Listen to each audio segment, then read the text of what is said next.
Shalom. Hari ini kita mau mulai ibadah kita sore hari ini. Sebelum kita mulai, saya ajak semuanya untuk berdoa terlebih dahulu. Terima kasih Tuhan karena kebaikan-Mu nyata di dalam hidup kami. Sebentar kami akan memuji meninggikan nama-Mu.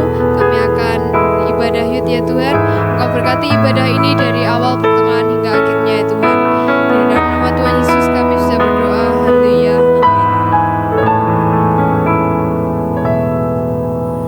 Tuhan tak pernah terlambat dan tak pernah terlalu cepat.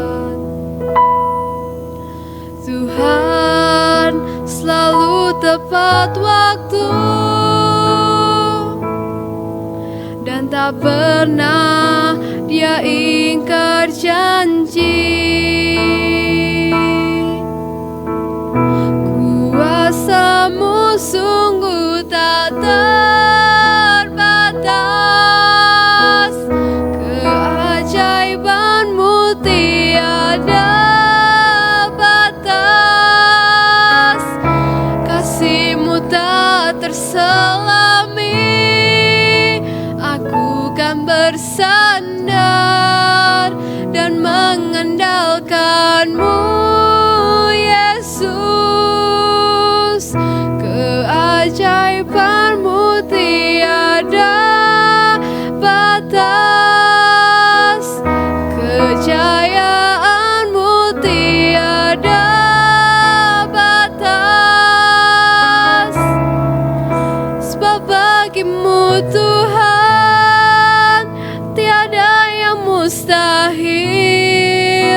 Ku aman dalam-Mu.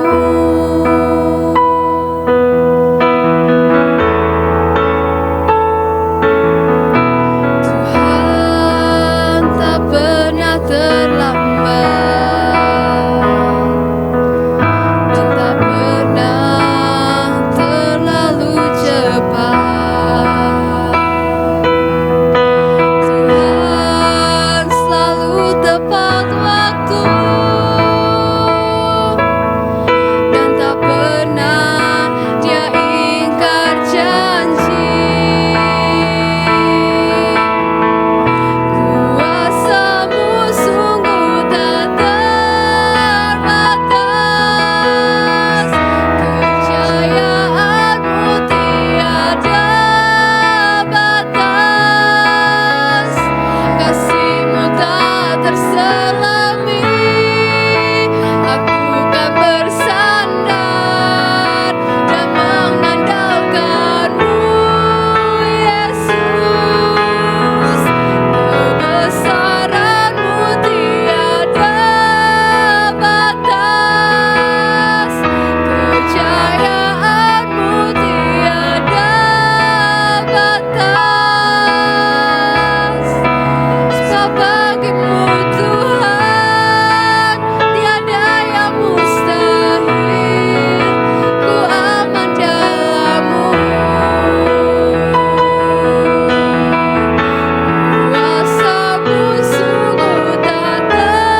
lagi kita menyembah, kita memuji Tuhan. Jangan ada satupun yang berdiam diri. Kalau ada yang mau angkat tangan, silakan angkat tangan. Yesus, Engkau baik Tuhan. Terima kasih Tuhan, sebab Engkau baik. Engkau baik hanya untuk Yesus. Ini hati setiap kami, ini setiap hidup kami, semuanya bagimu Tuhan.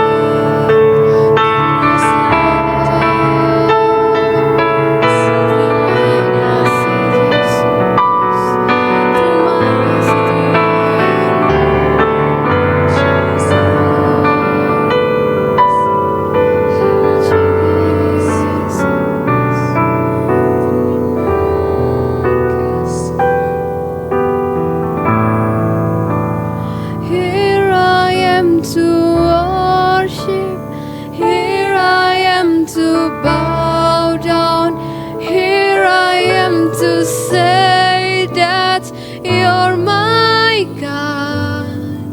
You're altogether lovely, altogether worthy, altogether wonderful to me. Here I am to worship, here I am to bow down, here I am to say that you're my God. You're altogether lovely, altogether worthy, altogether wonderful to me. Here I am to worship, here I am to bow down, here I am to say that you're my God. You're altogether lovely, altogether worthy, altogether wonderful to me. Here I am to worship, here I am to bow down, here I am to say that you're my God. You're altogether lovely, altogether worthy, altogether wonderful to me.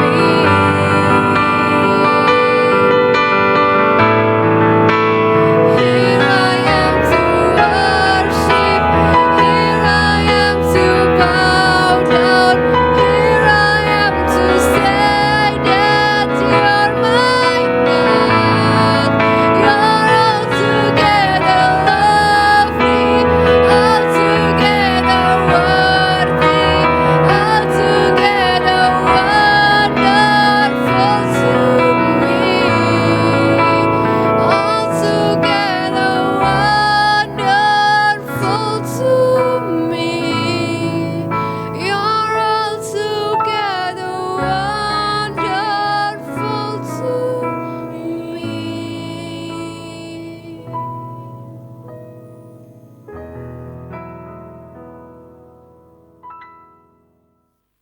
Shalom, anak-anak muda di Gereja Betani Madiun. Untuk kesempatan yang baik ini, mari sama-sama kita siapkan hati untuk menerima kebenaran firman Tuhan. Mari sebelumnya kita berdoa terlebih dahulu. Bapa, di dalam nama Tuhan Yesus, terima kasih untuk kesempatan kami boleh mendengarkan firman-Mu, belajar akan kebenaran-Mu, belajar mengerti tentang karakter yang Tuhan mau untuk kami miliki sebagai hamba-hambamu. Urapi hamba dan urapi setiap anak-anakmu yang mendengarkan firman-Mu ini. Jadikan kami semua hamba-hambamu yang setia, penuh kasih, dan tinggal berjalan dalam kekudusan-Mu. Biarlah pengurapan Roh Kudus penuh atas kami semua. Kami serahkan jalannya pemberitaan firman-Mu pada hari ini di dalam nama Tuhan Yesus Kristus. Amin. Shalom, nama mempelai Kristus, anak-anak muda di Gereja Bethani Madiun. Hari ini kita akan belajar tentang karakter Paulus. Nah, kita akan melihat dari satu nas dalam perikop dalam Roma pasal 10 ayat yang pertama sampai ke-15. Nah, di dalam nas ini kita akan belajar dan akan muncul di sana beberapa karakter Paulus yang begitu kuat menonjol yang mendasari pelayanannya. Dan saya percaya kalau kita belajar ini kita akan diberkati. Dan kita akan melihat kalau kita mau belajar dan bertumbuh dalam karakter-karakter ini, maka kita akan melihat bahwa karakter Kristus akan semakin dimunculkan dalam hidup dan pelayanan kita. Dan kita siap menjadi berkat bagi sesama kita.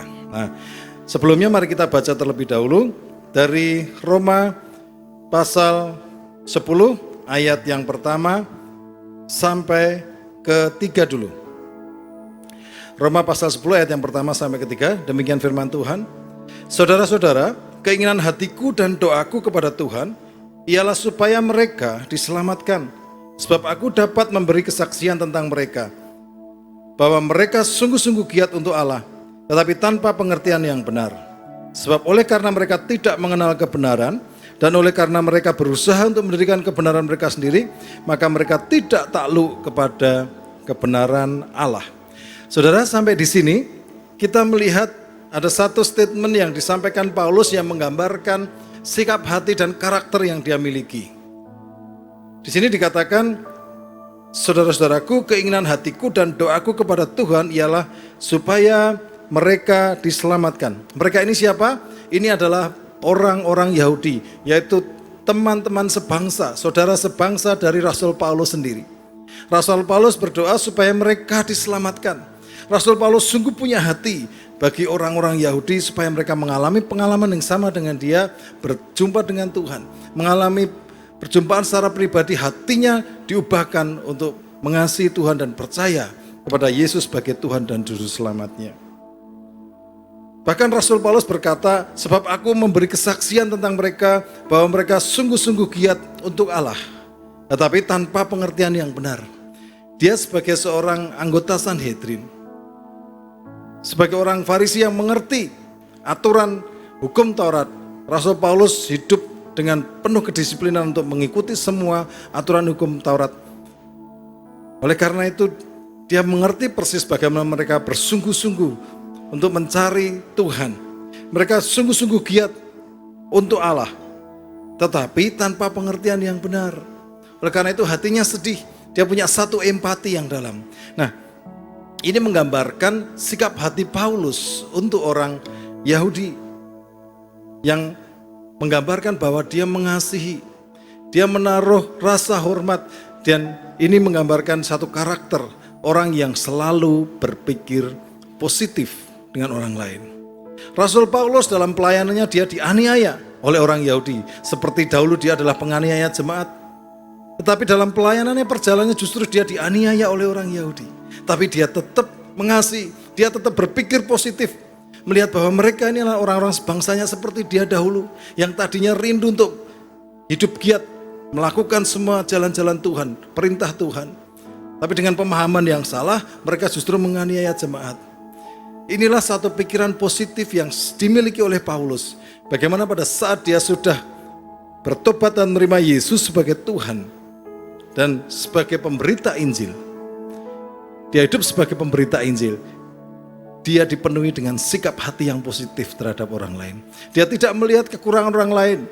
Kalau kita melihat di ayat-ayat sebelumnya, bagaimana dia bertemu dengan di Listra dengan para penyembah berhala, di Athena dengan para pembuat patung. Mereka tidak diintimidasi oleh Paulus.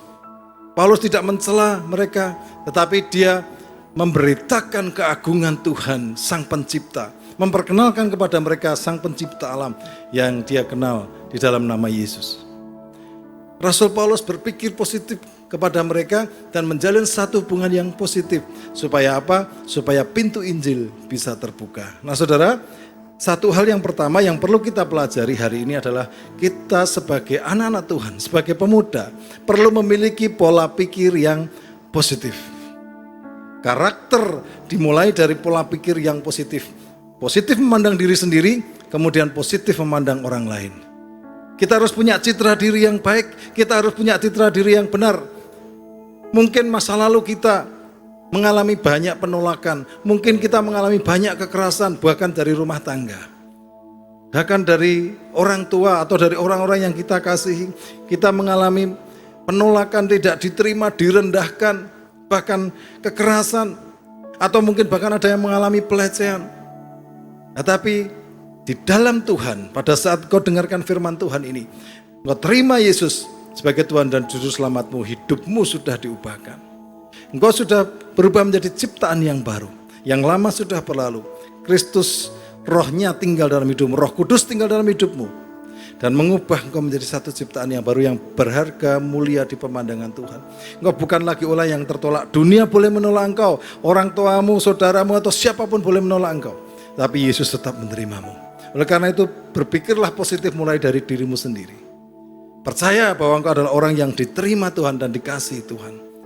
Oleh karena itu kau punya banyak sumber kasih yang tidak terbatas dari surga untuk mengasihi orang lain, untuk terus berpikir positif kepada orang lain.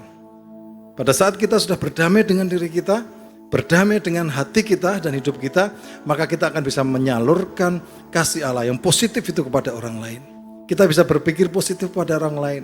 Kita bisa mulai menyapa orang lain. Kita bisa mulai memuji orang lain. Kalau tidak, saudara akan terus tenggelam di dalam penolakan diri sendiri. Oleh karena itu, firman Tuhan mengajar. Rasul Paulus, satu pribadi yang memiliki karakter yang positif. Dia selalu berpikir positif pada orang lain. Orang yang sudah mengecewakan dia, orang yang menganiaya dia. Tapi dia berpikir dengan cara pandang Allah. Miliki cara pandang Allah bahwa mereka sungguh-sungguh mencari Tuhan. Bahwa orang-orang yang di sekeliling kita adalah orang-orang yang butuh jamahan Tuhan. Kalau mereka masih keras, mereka masih merendahkan kita karena mereka belum tahu.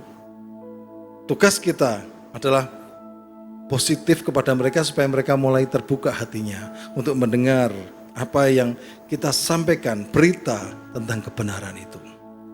Nah, orang yang berpikir positif akan selalu memandang hal-hal yang baik, menutupi hal-hal yang jelek. Mungkin kalau kita melihat teman kita, ada yang nilainya kurang, ada yang mempunyai banyak kekurangan, mungkin dalam skillnya, mungkin dalam kemampuan bergaulnya. Kita tidak perlu membicarakan dia, kita tidak perlu menggosipkan tentang teman kita itu. Justru kita rangkul. Orang yang positif selalu datang kepada orang-orang yang membutuhkan saluran kasih yang baik, membutuhkan perkataan-perkataan yang positif. Di sekeliling kita pasti banyak orang yang selalu berpikir negatif. Saudara, saya mau kasih tahu bahwa hal yang negatif dan positif itu dua-duanya menular. Nah, saudara mau menularkan yang mana? Menularkan yang baik atau yang tidak baik? Yang positif atau yang negatif? Saya punya teman yang selalu berpikir negatif. Tidak enak ngomong dekat dengan dia. Setiap kali saya berbicara misalnya masalah bisnis, dia selalu berkata, waduh Pak, kondisinya sekarang susah. Yang inilah, yang ini segala macam. Padahal waktu itu belum zamannya pandemi. Dia sudah ngomong seperti itu, apalagi zaman sekarang. Tambah susah lagi. Ditanya masalah bisnis, dia selalu ngomong berat. Ditanya masalah pelayanan, dia selalu, waduh Pak, pelayanan itu banyak yang gini Pak, kita lihat hamba-hamba Tuhan. Dia selalu punya alasan untuk melihat hal yang negatif tentang segala sesuatu dalam dirinya. Artinya apa? Dari dalam hatinya itu memang belum muncul satu karakter yang positif. Hanya karakter yang negatif. Kacamatanya masih kacamata yang hitam, belum kacamata yang jernih, sehingga dia memandang apapun kelihatan hitam. Hari ini firman Tuhan mengingatkan kita, belajar seperti Paulus. Dia menghargai orang-orang sebangsanya, dia menghargai semua orang di sekelilingnya, melihat sisi yang baik. Melihat bagaimana Tuhan mengasihi semua jiwa-jiwa dan dia rela membayar harganya untuk terus berpikir positif dan membagikan yang positif kepada mereka. Karakter yang pertama adalah positif, saudara. Menjadi pribadi yang positif.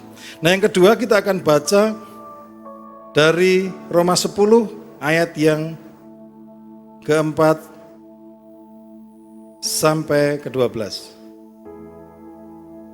Sebab Kristus adalah kegenapan hukum Taurat, sehingga kebenaran diperoleh tiap-tiap orang yang percaya. Sebab Musa menulis tentang kebenaran karena hukum Taurat. Orang yang melakukannya akan hidup karenanya. Tapi kebenaran karena iman berkata demikian. Jangan katakan di dalam hatimu, siapakah akan naik ke surga, yaitu untuk membawa Yesus turun, atau siapakah akan turun ke jurang maut, yaitu untuk membawa Kristus naik dari antara orang mati. Tetapi apakah katanya ini? Firman itu dekat kepadamu, yakni di dalam mulutmu dan di dalam hatimu. Itulah firman iman yang kami beritakan. Sebab jika kamu mengaku dengan mulutmu bahwa Yesus adalah Tuhan, dan percaya dalam hatimu bahwa Allah telah membangkitkan dia dari antara orang mati, maka kamu akan diselamatkan. Karena dengan hati orang percaya dan dibenarkan, dan dengan mulut orang mengaku dan diselamatkan. Karena kitab suci berkata, barang siapa yang percaya kepada dia tidak akan dipermalukan. Sebab tidak ada perbedaan antara orang Yahudi dan orang Yunani, karena Allah yang satu itu adalah Tuhan dari semua orang, kaya bagi semua orang yang berseru kepadanya. Saudara, hal yang kedua, karakter apa yang dimiliki Paulus? Yaitu kekudusan. Dia tinggal dalam kekudusan. Kekudusan seperti apa? Standarnya seperti apa? Apakah kekudusan yang dituntut oleh hukum Taurat? Di sini Rasul Paulus mengajarkan, sebab Musa menulis tentang kebenaran karena hukum Taurat. Orang yang melakukannya akan hidup karenanya. Rasul Paulus menjelaskan bahwa yang dia maksud standar kekudusan, karakter kekudusan yang dia miliki bukanlah kekudusan dikarenakan melakukan dan memenuhi tuntutan hukum Taurat, tetapi kekudusan karena iman. Kekudusan bukan karena perbuatan, tapi karena kasih karunia dan anugerah Tuhan dalam kehidupan orang percaya. Hukum Taurat mengatur segala macam hukum, segala macam hal, mulai dari aturan-aturan yang kecil bagaimana kita harus taat, dan satu saja pelanggaran membuat orang gagal untuk memenuhinya. Itu suatu standar kekudusan yang sangat sulit, saudara. Bahkan dalam hukum Sabat ada 1521 hukum aturan yang mengatur tentang apakah ini bekerja, berapa jauh orang boleh berjalan, apa yang harus dilakukan oleh seseorang, apa yang termasuk kriteria bekerja di hari Sabat itu. Itu diatur dalam 1521 aturan. Orang mungkin bisa melakukan 1520, tapi gagal satu saja, sama saja gagal semua. Itu baru hukum Sabat, belum aturan yang lain. Betapa sulit dan tingginya standar kekudusan melalui hukum Taurat. Oleh karena itu Tuhan tahu bahwa manusia tidak dapat memenuhinya. Oleh karena itu Rasul Paulus menunjukkan kebenaran karena iman berkata demikian. Kebenaran karena iman adalah suatu kasih karunia, suatu kesederhanaan berdasarkan kasih karunia. Rasul Paulus menjelaskan bahwa jangan berpikir siapa yang naik ke surga, bawa Yesus turun dari surga, atau siapa yang akan turun ke dalam alam maut membangkitkan Yesus dari antara orang mati. Kita tidak perlu susah-susah naik ke surga, sebab Allah sendiri turun berinkarnasi sebagai manusia, datang untuk menebus dosa kita, memenuhi dan menggenapi semua tuntutan hukum Taurat, sehingga dia layak menjadi anak domba Allah yang menanggung semua dosa kita. Yesus sendiri datang untuk memenuhi semua tuntutan hukum Taurat. Yesus sendiri mati menebus dosa kita. Yesus sendiri dibangkitkan menjadi satu jaminan kebangkitan yang akan kita terima bagi setiap orang yang percaya kepadanya. Itulah standar kekudusan yang diperoleh bukan karena perbuatan, bukan karena memenuhi tuntutan hukum Taurat atau tuntutan hukum apapun, tetapi karena iman percaya kepada Yesus sebagai Tuhan dan Juru Selamat. Inilah yang diringkas oleh Paulus di dalam Roma pasal 10 ayat yang ke-9. Inilah doktrin keselamatan kita, saudara. Anak-anak muda harus tahu ini doktrin keselamatan kita. Sebab jika kamu mengaku dengan mulutmu bahwa Yesus adalah Tuhan, dan percaya dalam hatimu bahwa Allah telah membangkitkan dia dari antara orang mati, maka kamu akan diselamatkan. Karena dengan hati orang percaya dan dibenarkan, dan dengan mulut orang mengaku dan diselamatkan. Oleh karena itu Rasul Paulus berkata ayat 8, tetapi apakah katanya ini? Firman itu dekat kepadamu, yakni di dalam mulutmu dan di dalam hatimu. Dengan hati orang percaya, dengan mulut hati orang percaya dan dibenarkan, dengan mulut orang mengaku dan diselamatkan. Firman itu dekat kepadamu, dalam mulutmu dan di dalam hatimu. Inilah standar kekudusan, karakter kekudusan yang dimiliki oleh Rasul Paulus. Nah saudara, apa implikasi buat kita semua? Sebagai anak-anak muda, standar kekudusan ini adalah sesuatu yang tidak teraih tapi sudah dianugerahkan kepada kita. Keselamatan, kekudusan ini bukan sesuatu yang murah, saking mahalnya. Itu diberikan kepada kita secara cuma-cuma. Bukan karena itu sesuatu yang murahan, bukan. Tetapi karena itu sesuatu yang sangat berharga dan mulia dan mustahil mampu manusia bisa meraihnya. Sehingga Allah memberikannya sebagai satu anugerah. Karena begitu besar kasih Allah akan dunia ini, sehingga barang siapa percaya kepadanya yang tunggal, mereka tidak akan binasa, melainkan beroleh hidup yang kekal. Itulah kebenaran karena iman, kekudusan karakter yang dianugerahkan kepada kita sebagai orang percaya. Konsekuensinya apa, saudara? Sebagai anak-anak muda, saudara sadar bahwa setiap langkah hidupmu adalah langkah hidup yang disertai Roh Kudus. Kau yang sudah percaya Tuhan, Roh Kudus tinggal dalam hidupmu. Kalau engkau melanggar perintah Tuhan, melanggar firman Tuhan, melanggar hukum moral dalam 10 perintah Tuhan, maka engkau sedang mengajak Roh Kudus ikut berdosa, melakukan dosa dalam dagingmu. Roh Kudus tidak berdosa, dia tetap kudus, tapi dia tinggal dalam hidupmu dan engkau tetap mengajak dia melakukan dosa. Sesuatu hal yang sangat menyedihkan Tuhan. Roh Kudus tidak bisa dinodai, tapi dia tetap tinggal dalam hidup kita. Oleh karena itu pasti akan ada konsekuensi dari setiap dosa yang kita lakukan. Tidak ada dosa yang gratisan. Harganya sudah dibayar lunas di atas kayu salib. Kalau engkau hidup dalam standar kekudusan, kuduskan HP-mu, kuduskan perkataanmu, kuduskan matamu. Sebab firman Tuhan berkata kalau matamu gelap, betapa gelapnya seluruh hidupmu. Hari-hari ini yang menjadi tantangan anak-anak muda, menguduskan mata, menguduskan HP, menguduskan lidahmu. Bagaimana engkau bisa berkata-kata yang tidak menyakiti? Sebab firman Tuhan berkata, apa yang najis bukan apa yang masuk ke dalam mulutmu, dalam perutmu melalui mulutmu, tapi apa yang keluar dari mulutmu, itulah yang keluar dari hatimu yang akan menajiskan orang lain. Belajar mengikuti standar kekudusan Tuhan. Karena kita sudah dikuduskan. Kita ditebus dari cara hidup yang lama. Hidup kita bukan milik kita lagi, tapi milik Kristus. Sepenuhnya kita menjadi milik Kristus, harus Roh Kudus yang mengendalikan hidup kita. Jangan biarkan hidup kita dikuasai oleh nafsu kedagingan. Sebuah buah dari kedagingan sudah jelas kayak kecemaran, hawa nafsu, pembunuhan, iri, dan segala macam. Tapi buah roh adalah kasih, sukacita, damai sejahtera, kesabaran, kebaikan, kemurahan, kesetiaan, kelemah lembutan, dan penguasaan diri.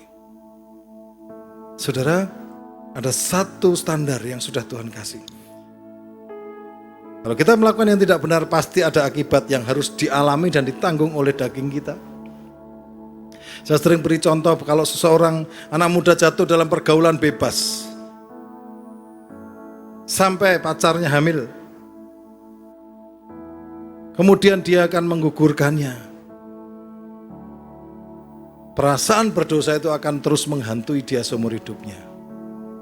Dosanya kalau dia minta ampun sama Tuhan, diampuni, tapi perasaan bersalahnya itu akan terus menghantui dia seumur hidupnya.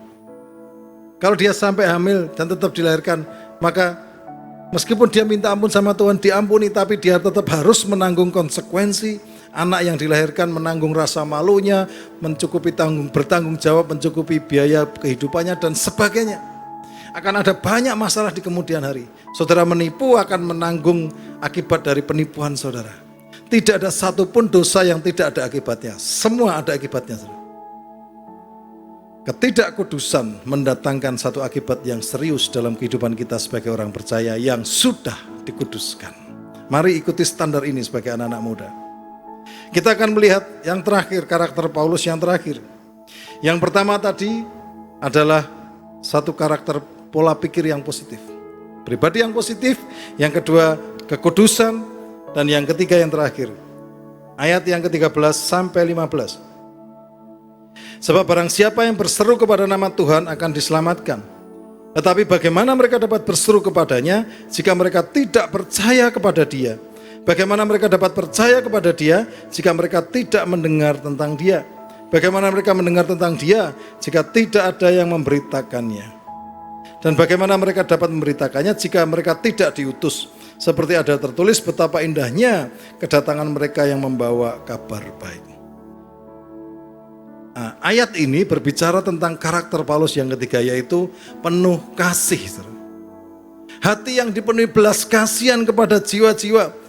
Dia yang sudah menerima keselamatan, seperti kita sudah terima keselamatan itu, dia tidak rela hanya keselamatan itu dinikmati sendiri. Dia rindu orang lain juga mengalaminya. Dia rindu orang lain juga berseru kepada nama Tuhan dan diselamatkan. Tapi Rasul Paulus berkata, bagaimana orang bisa berseru kalau dia tidak pernah mendengar tentang Dia? Bagaimana orang bisa mendengar tentang Dia kalau tidak ada yang memberitakannya? Bagaimana orang bisa memberitakan kalau tidak ada yang diutus? Itulah sebabnya dikatakan betapa indahnya kedatangan pembawa kabar baik. Rasul Paulus memiliki kasih yang besar untuk jiwa-jiwa. Dia menanggapi kasih Tuhan yang ditaruh dalam hidupnya. Sejak dia menjadi ciptaan yang baru dalam Kristus, hatinya dipenuhi, dinyalakan dengan kasih. Itulah karakter ketiga yang paling utama yang harus kita miliki sebagai anak-anak muda, kasih. Yang pertama positif, yang kedua kudus, yang ketiga kasih. Kasih ini adalah sesuatu yang harus mendrive kita, menggerakkan kita. Sebagai anak-anak muda, kau harus belajar mulai dari mengasihi dirimu sendiri. Belajar disiplin dengan hidupmu. Kalau engkau disiplin dengan hidupmu, artinya engkau menjadi pribadi yang mengasihi dirimu sendiri. Mengasihi diri sendiri bukan berarti kita hidup enak-enak, hidup nyaman. Tidak, saudara. Justru di masa muda ini adalah masa di mana kita gembleng hidup kita. Kita persiapkan baik-baik hidup kita. Belajar keterampilan-keterampilan semaksimal mungkin. Lihat kesempatan yang terbuka, belajar, luangkan waktu. Mendisiplin diri, mendisiplin tubuhmu. Supaya kau menjadi pribadi yang sehat, roh, jiwa, dan tubuhmu. Memiliki keterampilan yang memadai. Memiliki kecakapan-kecakapan dalam banyak hal.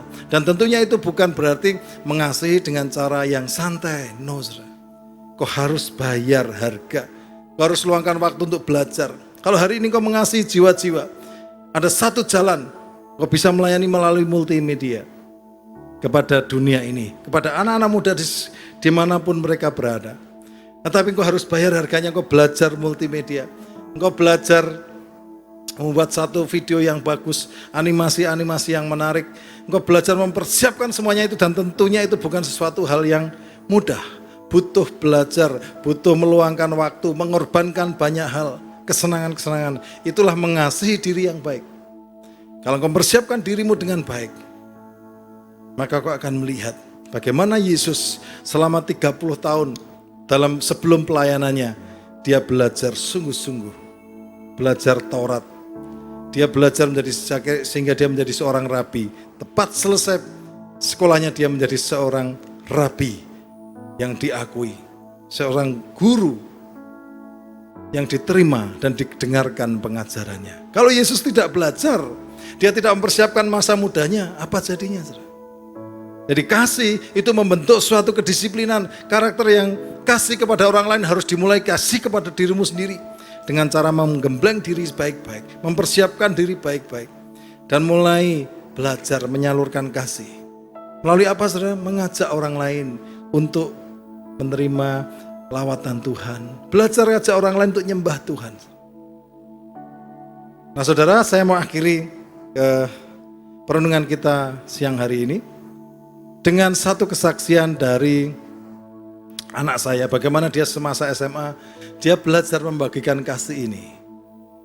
Ya, dia suka main musik, dia ajak teman-temannya setelah selesai pelajaran sekolah, dia diajak bentuk satu kelompok vokal grup. Pertama lagu-lagu biasa gitu saudara. Lama-lama dia selipi lagu-lagu rohani yang bagus dari Hillsong, dari Planet Shakers, dari mana-mana. Nah dia, teman-temannya mulai senang saudara.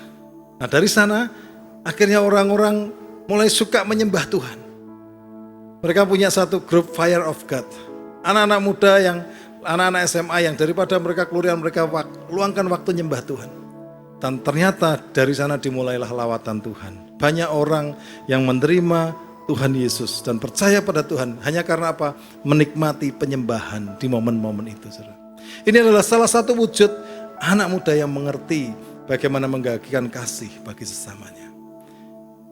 Nah saudaraku, anak-anak muda Gereja Betani Madiun, mari 3 hal ini sudah disampaikan. Biarlah Roh Kudus menjamah hati saudara, memberikan penjelasan lebih lagi tentang 3 karakter Paulus yang kita pelajari hari ini. Positif, berpikir positif, tinggal dalam kekudusan, dan karakter yang ketiga, kasih pada diri sendiri dan kasih kepada sesama, yang didasari kasih dari Allah. Amin. Tuhan Yesus memberkati. Mari kita berdoa. Bapa, di dalam nama Yesus, hamba selesai berbicara, hamba selesai menyampaikan kebenaran firman-Mu, tapi Engkau tidak terbatas. Jelaskan lebih lagi, jamah hati setiap anak-anak muda yang mendengarkan firman-Mu ini, supaya mereka boleh diubahkan, dan hatinya dinyalakan dengan cinta kasih yang dari Tuhan. Dan terimpartasi apa yang Rasul Paulus sudah berikan dan miliki dalam hidupnya, yaitu pola pikir yang positif, kekudusan, dan kasih yang mengalir dari tahta Allah di tempat yang maha tinggi. Yang berkati semua pendengar, semuanya diberkati, semuanya boleh mengalami kemajuan-kemajuan dalam hidupnya, semua hidupnya dijagai. Dan hamba berdoa biarlah melalui pandemi ini, anak-anak muda dijagai, diproteksi dengan pelindungan kuasa darah-Mu yang kudus, tidak ada satupun yang sakit. Kalau ada yang sakit diberikan kesembuhan, karena ada mujizat Tuhan yang terus menyertai. Kuasa bilur-bilur-Mu membela, membentengi dan melengkapi kami semua. Berikan kesehatan yang sempurna di dalam nama Tuhan Yesus. Amin.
Baik, setelah kita menerima kebenaran firman Tuhan, mari kita sama-sama akhiri ibadah kita, renungan firman ini dengan menerima berkat Tuhan. Mari tengadakan tanganmu ke atas, terima berkat Tuhan. Pandang ke atas dan lihat betapa besar kasih Tuhan yang akan tercurah kepada kita. Namanya sakaraka, namanya sakaraka.